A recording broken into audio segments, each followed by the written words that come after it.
Hello and welcome to Quick Charge by Electrek, keeping you in the fast track with daily EV and green energy news. I'm Mikey G, and it's Tuesday, January 26th. The Tesla Roadster is starting to gain in value, according to some recent auctions, and some owners are trying to push the price of the original electric sports car even higher. The Tesla Roadster was the now famous California-based automaker's first car, a small two-seat sports car based on the Lotus Elise.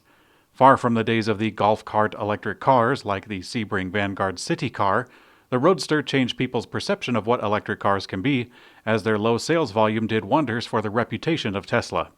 And now collectors are starting to see the appeal in a historic manner.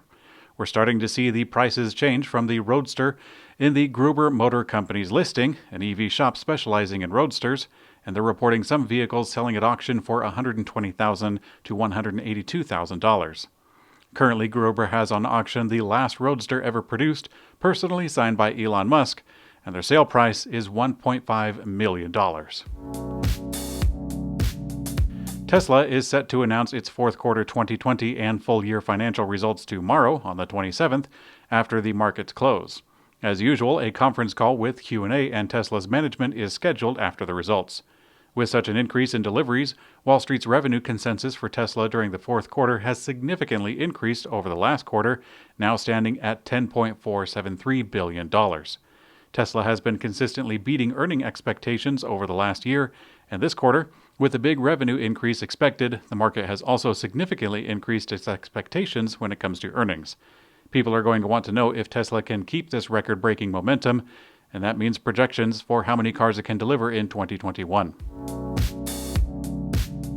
Tesla's integrated dashcam feature using autopilot cameras caught a road rage incident in which a driver was shooting at a Tesla Model 3.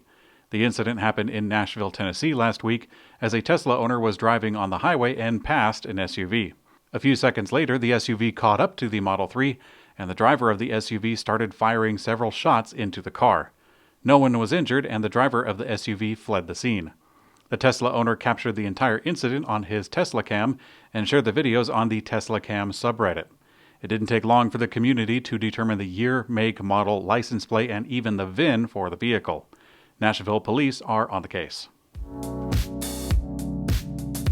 The European Union announced the beneficiaries of a new €2.9 billion fund to support battery production projects for electric vehicles, and Tesla, BMW, and the Fiat Chrysler Group are among the top beneficiaries. Under the program, they plan to provide €2.9 billion, amounting to $3.5 billion, in funding in the coming years to several projects, which will then be supported by another €9 billion in private investments. The Commission has approved projects from 42 companies to receive the money from the fund. As we know, Tesla is planning to produce its new 4680 battery cell in Gigafactory Berlin, where it also plans to produce the Model Y and other vehicles. And in Electrek's green energy brief, Vineyard Wind 1, slated to become the first large-scale offshore wind farm in the U.S., yesterday asked the Bureau of Ocean Energy Management under the Biden administration to allow the federal permitting process to resume. Back when the project decided to switch to GE Renewable Energy's Halide X turbines, the project briefly paused to assess the necessity. At that time, the Trump administration's Bureau of Ocean Energy Management abruptly canceled Vineyard Wind 1's entire review in December. It is expected that the Biden administration will permit the continuance of the project. Sion Energy, which develops zinc-ion batteries, today announced that it has received a $1.5 million grant from the California Energy Commission to support its design and assembly of its zinc-ion residential energy storage systems.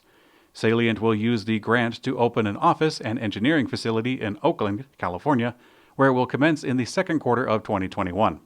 It will also allow hiring a team of engineers to design and assemble zinc-ion residential energy storage systems. U.S. President Joe Biden has just announced that he will replace the entire U.S. federal fleet with electric vehicles made in the U.S. Naturally, many of them will evade the change over the short term, since retiring vehicles early represents a significant cost, and special use vehicles like cranes or cherry pickers aren't really available quite yet. The U.S. federal fleet consists of over 645,000 vehicles, according to the latest federal fleet report. We don't really have a timeline for replacement just yet, only a commitment so far with no action. The U.S. Post Office is actually quite ripe for going electric.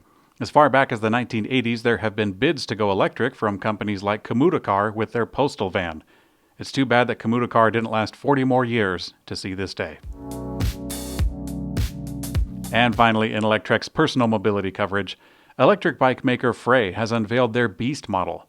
With a 60-volt, 24.5 amp-hour battery, 1,800 watt motor, packed on a dual-suspension mountain bike, the Beast is certainly beastly. The bike features high-performance suspension with a RockShox 29-inch Lyric fork and RockShox Super Deluxe Coil rear shock, both with 160 millimeters of travel. Stay tuned to Electrek because we will be trying our darndest to review this monster. Chinese electric scooter company NIU, spelled N-I-U, has released a stunt video of their electric scooter being taken on a skydive. The stunt rider rode the scooter out of the back of an airplane, reaching a vertical speed of 150 miles per hour. Although the scooter left the plane only with the stunt rider and one photographer at a time, we're told that the scooter somehow landed safely. NIU has not publicly disclosed their method of doing so. Thanks for watching Quick Charge by Electrek. We also have an audio version on your favorite podcast player. I'm Mikey G, and I hope you have a great day.